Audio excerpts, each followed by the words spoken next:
La noche del 7 de septiembre de 1996, Tupac Shakur era uno de los nombres más grandes en la industria musical. Él solo tenía 25 años, pero millones ya conocían su rostro, su voz y sus canciones. Pero antes de que terminara esa noche, 4 balas impactaron su cuerpo en una calle de Las Vegas. Y 6 días después del tiroteo, Tupac falleció. La estrella del rap Tupac Shakur murió anoche tras una vida breve en una industria dura. Tenía 25 años. El rapero Tupac Shakur ha fallecido. Falleció. Homicidio. Durante casi 3 décadas ha seguido siendo un misterio quién es responsable de su muerte. Muchos nombres estuvieron involucrados y también circularon muchas historias. Pero, ¿qué fue lo que realmente sucedió? ¿Y por qué le hicieron eso? Para entender cómo esa noche terminó en tragedia, primero tenemos que repasar la vida de Tupac y el mundo caótico en el que vivía. Su verdadero nombre era Tupac Amaru Shakur. Recibió su nombre de un líder revolucionario que luchó contra el dominio español en Sudamérica en los años 1700. Para su madre, el nombre simbolizaba a una persona que lucha contra la opresión. Tupac nació en la ciudad de Nueva York el 16 de junio de 1971. Su madre, Afeni Shakur, era una activista política y exmiembro del partido Pantera Negra. Este grupo luchó por los derechos y la protección de los afroamericanos, especialmente contra el racismo y el abuso policial. Por eso, desde pequeño, Tupac ya estaba expuesto a temas de pobreza, discriminación y trato desigual hacia las personas. Su infancia no fue fácil. Su familia se mudaba constantemente y a menudo les faltaba dinero. Pero aunque la vida en casa era caótica, Tupac encontró una manera de expresar sus sentimientos. Le gustaba escribir poemas. También estudió actuación, baile y música en la Escuela de Artes de Baltimore. No solo podía rapear, también era un gran actor y estudiaba seriamente el arte de la interpretación. Para Tupac, escribir y actuar eran formas de mostrar los dolores y problemas que eran difíciles de expresar en una conversación normal. Cuando se mudó a California, empezó a entrar en la escena del hip hop. Primero se hizo conocido como bailarín y acompañante del grupo Digital Underground. Más tarde también se le dio la oportunidad de grabar su propia canción. En 1991 lanzó su primer álbum, Tupac. Rápidamente llamó la atención porque sus canciones no solo trataban sobre dinero, fiestas o fama. Tupac también contó la vida de las comunidades pobres, el racismo, la violencia policial, el embarazo adolescente y los niños que crecen sin suficiente apoyo. Hubo personas que admiraron su franqueza, pero también hubo quienes dijeron que el mensaje de su música era demasiado cargado de rabia y peligroso. Mientras más personas lo escuchaban, también empezó a hacer películas. Apareció en películas como Juice, Poetic Justice y Above the Rim. Estos papeles demostraron que no solo era rapero, también tenía la capacidad de ser un actor serio. Para mediados de los años 90, Tupac ya era uno de los artistas más famosos y controvertidos de Estados Unidos. Pero el mensaje de sus canciones era diferente a la realidad que lo rodeaba. En su música se veía a un hijo sensible que amaba a su madre y sentía compasión por las personas que amaba. En otras canciones, mostraba a un hombre valiente y agresivo dispuesto a pelear. A medida que su fama crecía, también aumentaban los problemas. Tupac se vio involucrado en varios casos, peleas e incidentes violentos. A menudo aparecía en las noticias no solo por su música, sino también por sus problemas con la ley. En noviembre de 1994, Tupac fue a un estudio de grabación en Manhattan, Nueva York. Antes de llegar al estudio, fue interceptado por varios hombres armados. En el vestíbulo del edificio, Tupac fue asaltado y le dispararon varias veces. Sobrevivió y a partir de ahí cambió su perspectiva sobre las personas a su alrededor. Tupac creyó que había gente en la industria musical que podría saber algo sobre el ataque. No tenía pruebas sólidas que demostraran quién lo planeó, pero su enojo y desconfianza se profundizaron. Aquí también creció aún más la rivalidad entre él y el rapero Christopher Wallace, más conocido como The Notorious B.I.G. Los dos solían ser amigos, pero Tupac empezó a creer que había personas cercanas a Biggie que podrían saber algo sobre el tiroteo. Biggie y sus compañeros negaron tener algo que ver con eso. Al mismo tiempo, también empeoraba la llamada rivalidad entre la costa este y la costa oeste. La costa este tenía su centro en Nueva York, mientras que la costa oeste era fuerte en California. Esto comenzó como una competencia en la música y entre las compañías discográficas, pero se volvió más personal debido a los insultos, canciones, entrevistas y conexiones con las pandillas callejeras. No todos los raperos formaban parte de una verdadera guerra de pandillas. Pero mientras los medios y las discográficas alimentaban la rivalidad, la situación se volvía más peligrosa. Mientras Tupac estaba en prisión tras ser declarado culpable en un caso de abuso sexual, Suge Knight le ofreció ayuda. Era el jefe de Death Row Records, uno de los sellos discográficos más grandes de la costa oeste. Death Row Records ayudó a sacar a Tupac de la cárcel mientras apelaba su caso. A cambio, Tupac firmó un contrato con la compañía. Cuando salió en octubre de 1995, de inmediato regresó al estudio. Rápidamente grabó muchas canciones. En febrero de 1996, lanzó el álbum doble All Eyes on Me. Fue un gran éxito y elevó aún más su fama. Pero junto con el éxito, sus disputas con otros raperos se intensificaron. Hizo canciones que atacaban abiertamente a sus rivales. En entrevistas y apariciones públicas, a menudo también estaba enojado y desafiante. Detrás de esto, seguía escribiendo sobre la vida, la muerte, la familia, el miedo y la esperanza de salir de los problemas. Era como si hubiera dos Tupac viviendo al mismo tiempo. Uno era un poeta y actor que quería explicar el dolor de las personas ignoradas por la sociedad. El otro era una figura pública rodeada de conflictos, enojo, negocios y personas con conexiones a pandillas callejeras. Para septiembre de 1996, Tupac estaba en la cima de su carrera, con altas ventas de su álbum. Estaba haciendo muchas canciones y películas. También planeaba tener su propia compañía discográfica y controlar más la dirección de su vida. Pero el 7 de septiembre fue a Las Vegas junto con Suge Knight y otros miembros de Death Row Records. Su objetivo principal era ver la pelea entre Mike Tyson y Bruce Seldon en el MGM Grand. Mike Tyson era amigo de Tupac, así que cuando Tyson ganó rápidamente en el primer asalto, el grupo de Tupac se puso feliz y ruidoso. Alrededor de las 8:30 de la noche, el MGM Grand Garden Arena estaba lleno con más de 16,000 espectadores. Había atletas presentes, artistas, músicos y otras personalidades famosas. Muchos esperaban que la pelea por el campeonato de peso pesado fuera larga e intensa. Pero solo 1 minuto y unos segundos después de que comenzó el primer asalto, la pelea fue detenida y Tyson fue declarado ganador. Debido a que la pelea de boxeo terminó muy temprano, miles de personas salieron de la arena al mismo tiempo. Entre los que caminaron hacia el vestíbulo del casino estaban Tupac y Suge Knight. Su grupo se suponía que iría al Club 662, un club nocturno vinculado a Suge Knight. Tupac iba a presentarse ahí como parte de la fiesta posterior, pero antes de que pudieran salir del MGM Grand, uno de sus acompañantes vio a un hombre. El nombre del hombre era Orlando Anderson. Él era miembro de los Southside Compton Crips, una pandilla callejera de California. El grupo lo conocía por un incidente anterior, donde supuestamente estuvo involucrado en el robo de un collar a una persona conectada con Death Row Records. Cuando señalaron a Orlando Anderson a Tupac, el rapero se acercó rápidamente y Tupac le dio un puñetazo a Anderson. Algunos de los acompañantes de Tupac también participaron en la agresión. Toda la situación fue captada por la cámara de seguridad del casino. En menos de 1 minuto llegó la seguridad del MGM y separó a los hombres. No arrestaron a nadie en ese momento. Para las personas que lo presenciaron, esto pudo haber parecido solo una pelea rápida después de un ruidoso evento de boxeo. Pero la pelea en el vestíbulo se convertiría en uno de los eventos más importantes en la investigación de la muerte de Tupac. Al salir del MGM Grand, Tupac subió a un BMW negro conducido por Suge Knight. Lo seguían otros autos del séquito de Death Row. Iban camino al club nocturno. El grupo seguía de buen ánimo. La música estaba fuerte. La ventana del BMW estaba abierta. Mucha gente veía a Tupac mientras el auto pasaba por el strip de Las Vegas. No habían pasado ni 3 horas desde que terminó la pelea de Mike Tyson. Tupac no sabía que había un Cadillac blanco moviéndose también por la ciudad, y antes de la medianoche, los dos autos se encontrarían en una intersección en Flamingo Road. Ahí es donde la historia del hip hop cambiaría para siempre.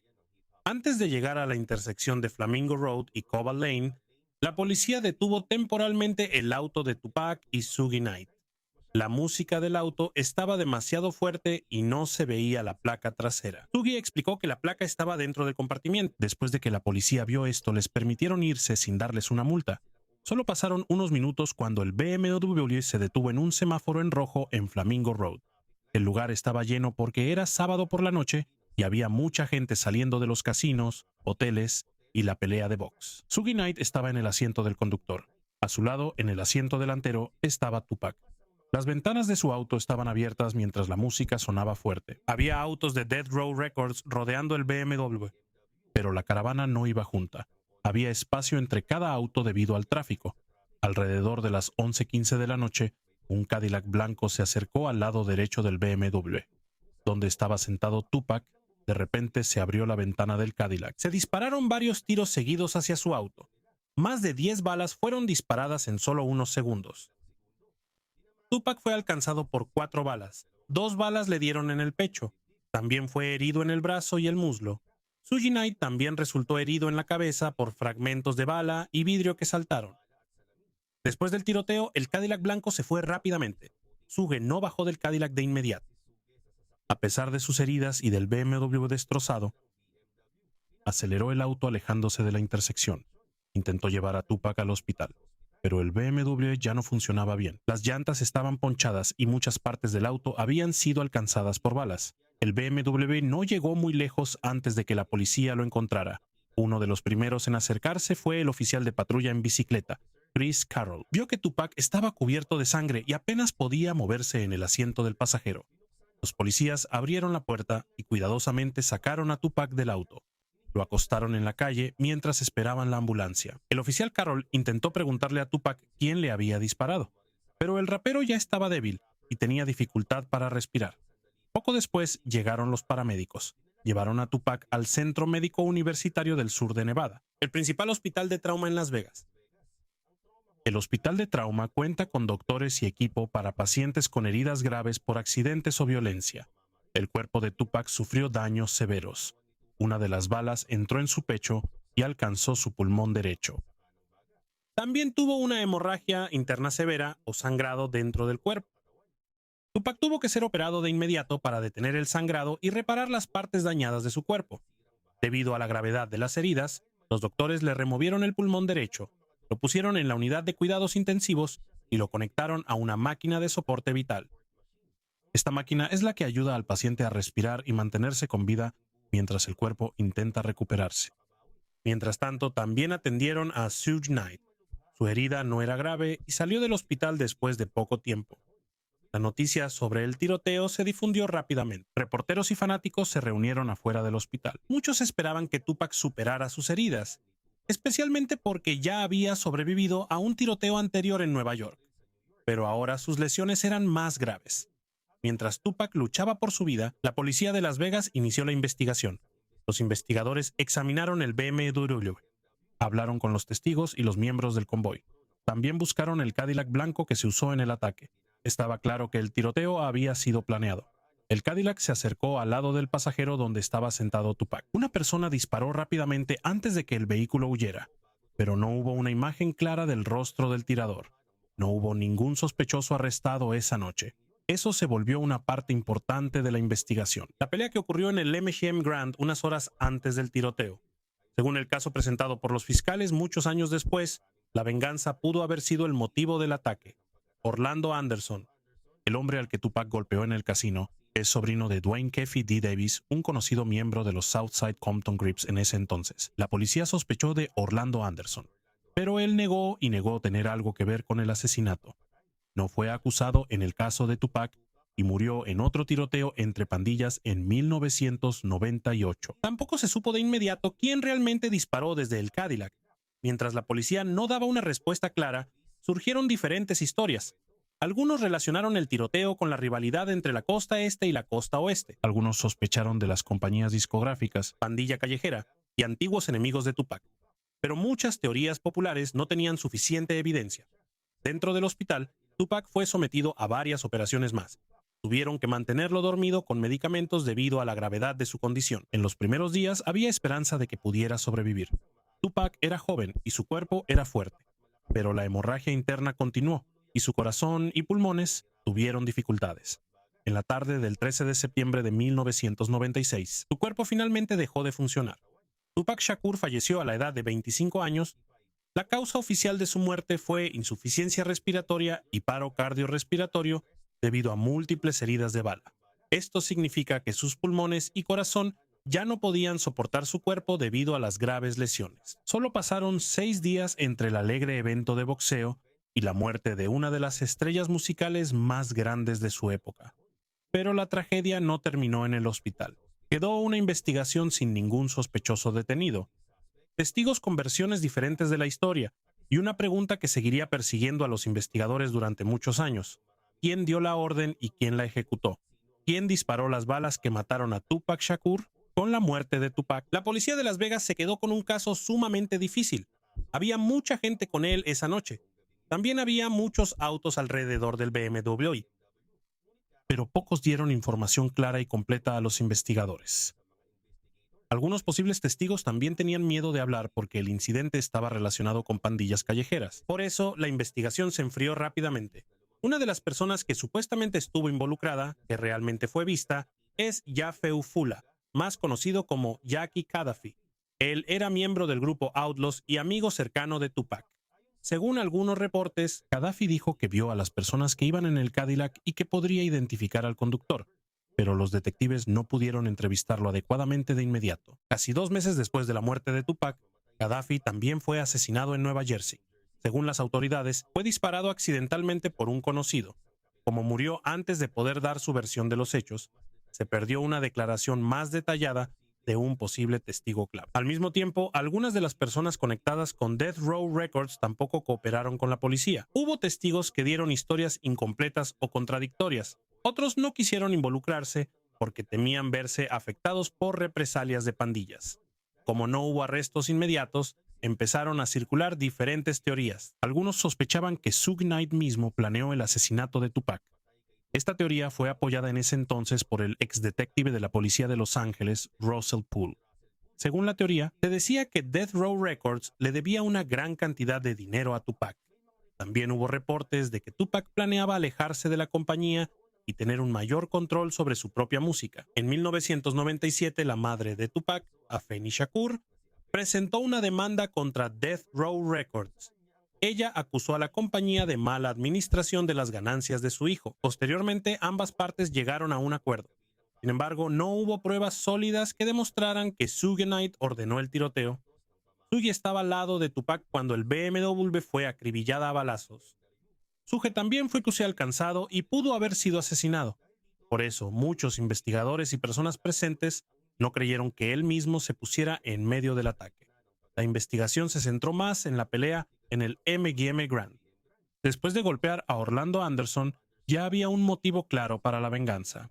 Anderson estaba conectado con los Southside Compton Crips, mientras que había miembros de los Mob Piru Bloods cercanos a Death Row Records. Estos dos grupos eran pandillas rivales en Compton, California. Antes de esa noche ya había habido peleas y venganzas previas entre sus miembros. Según la explicación de los fiscales, no fue simplemente una pelea entre raperos. El conflicto personal en la industria musical se mezcló con una larga rivalidad de pandillas. Orlando Anderson fue el primer sospechoso principal para muchos investigadores, pero él negó haber estado en el Cadillac y dijo que no tenía nada que ver con la muerte de Tupac. No fue acusado porque no había pruebas suficientes que lo vincularan directamente con el tiroteo. También surgió una teoría de que Christopher Wallace, más conocido como The Notorious B.I.G., estaba involucrado. Biggie y Tupac solían ser amigos, pero después del tiroteo a Tupac en Nueva York en 1994, su relación se rompió. La pelea empeoró debido a canciones con insultos personales entre ellos. Una investigación del periodista Chuck Phillips afirmó que posiblemente Biggie ofreció dinero a miembros de los Crips para matar a Tupac. Las personas cercanas a Biggie negaron rotundamente la acusación.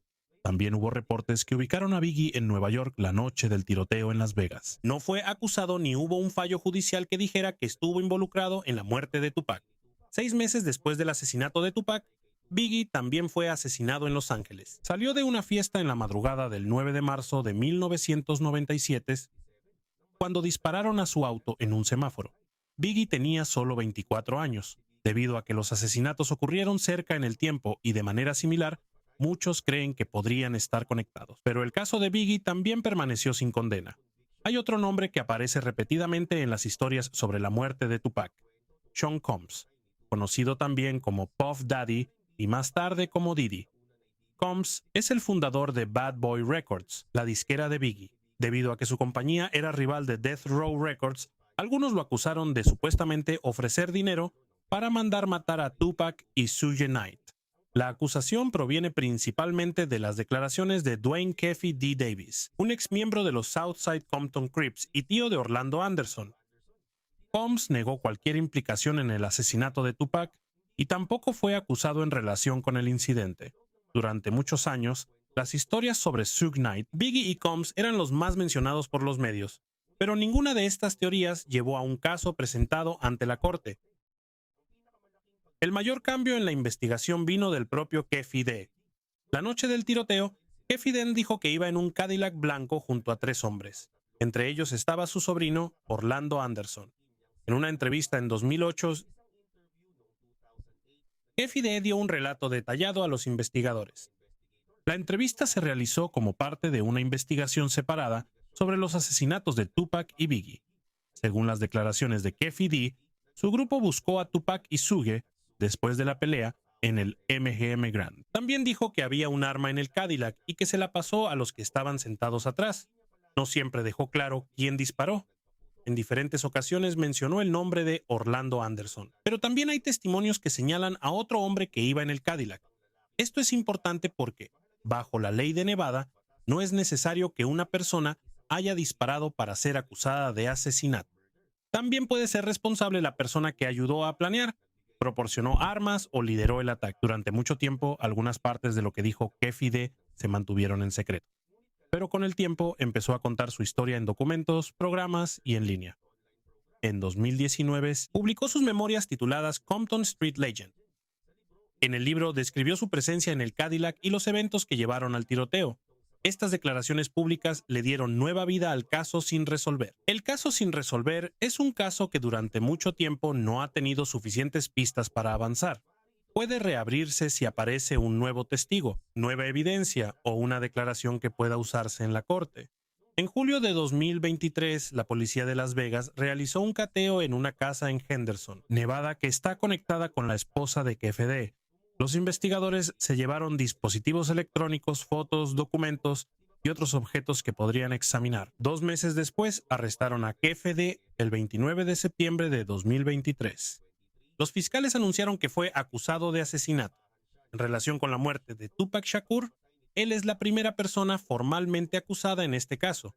Según la fiscalía, Keffe D fue quien lideró la búsqueda de Tupac y Suge como venganza por la golpiza a Orlando Anderson.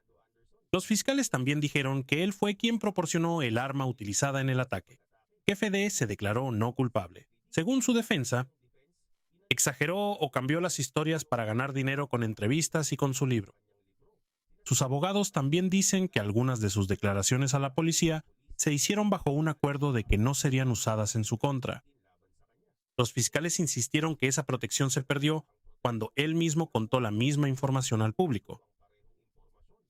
En 2026, el juez permitió que se usaran en el juicio las memorias de Keffe D y la grabación de su entrevista con la policía en 2008. Estos dos son algunas de las pruebas más importantes que presentará la fiscalía. Su juicio está programado para comenzar el 10 de agosto de 2026. Se espera que la fiscalía intente demostrar que Keffe D fue quien planeó y ayudó en el ataque, aunque no se pueda identificar con certeza quién fue el que apretó el gatillo.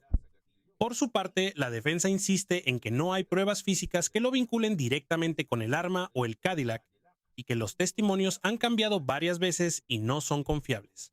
Casi 30 años después del tiroteo, el caso ya no depende solo de viejos chismes y teorías. Por primera vez, un jurado escuchará las pruebas y decidirá basándose en lo que dijo el propio Keffe D. ¿Es una confesión de un crimen real o solo historias inventadas para lucrar con uno de los asesinatos sin resolver más famosos en la historia de la música? Mientras la investigación avanzaba, algunos también notaron el inusual dispositivo de seguridad la noche en que balearon a Tupac. Según antiguos empleados de Death Row Records, hubo una reunión de seguridad antes de la pelea de box. Se dice que les dijeron a los guardaespaldas que no llevaran armas al club nocturno al que irían después de la pelea. Podían dejar las armas en el hotel o en sus autos. En ese entonces, Reggie Wright Jr. encabezaba el equipo de seguridad de Death Row Records. Él era un exoficial de policía en Compton, así que estaba familiarizado con el trabajo policial y la protección personal. Debido a que Tupac era famoso y tenía muchos enemigos, algunos se preguntaron por qué su seguridad no era más estricta. Esto se volvió más notorio después de la pelea en el M&M Grand. En una situación así, se pudo haber aumentado la seguridad y alejado de inmediato a Tupac de las personas que podrían buscar venganza. Algunos sospechaban que tal vez había alguien cercano a Death Row Records que sabía los movimientos del grupo. Sus compañeros sabían a dónde iban, qué vehículo usarían y en qué lugar se sentaría Tupac, pero estas preguntas no fueron prueba de conspiración. Reggie Wright Jr. lo negó. Cualquier implicación en el asesinato. No hubo pruebas que demostraran que él o su equipo de seguridad ayudaron a los atacantes. También hay una explicación más simple de lo que pasó. Después de la pelea de box, los vehículos se separaron debido a la multitud y al tráfico. El BMW de Tupac y Suge Knight era fácil de ver. Las ventanas estaban abiertas, la música estaba fuerte y la gente reconocía a Tupac mientras pasaban por el strip de Las Vegas. Tampoco era necesario que los atacantes tuvieran información secreta si siguieron el BMW desde el hotel o lo vieron en el camino. Con el paso del tiempo surgieron más teorías porque durante mucho tiempo no se presentó ningún caso, pero casi todas las personas que se dice que estaban en el Cadillac blanco ya han muerto. Tampoco se recuperó un arma que se pueda asegurar que fue usada en el crimen. Por eso es muy difícil reconstruir todo el suceso solo con la evidencia física. La evidencia más importante de la fiscalía contra Keffe D provino de sus propias palabras. En entrevistas y en su libro, admitió que estaba en el Cadillac cuando le dispararon a Tupac. También contó cómo, según él, su grupo buscó a Tupac y Suge Knight después de la pelea en el M&M Grand. Pero en la corte, una historia no basta con ser famosa o creíble. La fiscalía debe probar que Keffe D realmente ayudó a planear y ejecutar el plan. La defensa debe mostrar por qué no se deben creer o usar en su contra sus declaraciones anteriores. La pregunta no es solo si él mismo disparó. Según la ley de Nevada, una persona puede ser responsable de asesinato si ayudó intencionalmente en el ataque, aunque otra persona haya apretado el gatillo. Por eso, por primera vez en casi 30 años, el caso por la muerte de Tupac por fin llega a un juicio penal. Keffe D mantiene su declaración de no culpable hasta que el tribunal emita un veredicto. El juicio está programado para comenzar el 10 de agosto de 2026, pocos días después de esta parte del documental. Sea cual sea el resultado, el juicio no responderá automáticamente a todas las preguntas. El jurado podría decidir si Keffe D tiene responsabilidad penal, pero podría seguir sin estar claro quién disparó realmente, quién más participó en el plan y cuál de las muchas historias que salieron a la luz es la verdadera. Mientras la familia de Tupac espera respuestas, su influencia sigue creciendo. Aunque su carrera discográfica fue corta, logró crear muchísimas canciones. También siguieron saliendo álbumes a partir de las grabaciones que dejó. Sus discos han vendido más de 75 millones de copias en todo el mundo. Pero no es solo la cantidad de álbumes vendidos lo que hace que Tupac siga siendo importante. Él habló directamente sobre los problemas que vio mientras crecía: la pobreza, el racismo, la violencia policial, las familias rotas y la falta de oportunidades. Tenía canciones llenas de enojo y desafío. También tenía canciones que mostraban compasión por las madres, los jóvenes y las comunidades pobres. No era fácil encasillarlo en una sola imagen. Podía ser tranquilo y profundo en una entrevista y luego agresivo en su siguiente canción. Hablaba en contra de la violencia, pero también se involucró en peleas que lo acercaron al peligro. Las partes opuestas de su personalidad son la razón por la que sigue siendo estudiado y comentado. En 2017, Tupac fue incluido en el Salón de la Fama del Rock and Roll en su primer año de elegibilidad. Es uno de los artistas que ayudó a que el hip hop fuera reconocido como una parte importante de la música y la cultura moderna. También se puede ver su influencia en los raperos que vinieron después de él. Muchos artistas usaron historias personales, temas políticos y problemas de su comunidad como el centro de su música. Pero hay una lección más triste en su historia. En la última parte de la vida de Tupac se mezclaron la rivalidad musical, los negocios, el enojo personal y los conflictos de pandillas callejeras. Los insultos que empezaron en canciones y entrevistas ya no se limitaron al entretenimiento. Estos se mezclaron con peleas reales que involucraban armas y venganza. Una pelea que duró menos de un minuto pudo haber sido la chispa que provocó el ataque que le quitó la vida solo unas horas después. Pero eso no significa que una sola mala decisión explique por completo la muerte de Tupac. El peligro ya se venía gestando a su alrededor desde hace tiempo. Mucha gente, los conflictos y decisiones empujaron esa noche hacia una tragedia. Tupac se hizo famoso porque podía convertir en música el dolor, la rabia y la esperanza de su época. Pero al final, el mismo mundo caótico que describía en sus canciones fue el que destruyó el futuro que aún podría haber construido. El tribunal puede dar una respuesta legal sobre quién debe rendir cuentas, pero el verdadero valor de la historia de Tupac está en la lección que dejó. Cuando la ira se convierte en negocio, los verdaderos conflictos se vuelven espectáculo y se permite que la venganza prevalezca. Lo que se pierde no es solo una carrera arruinada o dinero perdido. A veces es la vida misma la que se pierde. Y esa es la razón por la que casi 30 años después de su última noche en Las Vegas, no solo se sigue recordando la forma en que murió Tupac Shakur, pero lo que realmente permanece es la voz de un artista que murió demasiado joven, pero que ya había contado historias que el mundo sigue escuchando hasta hoy.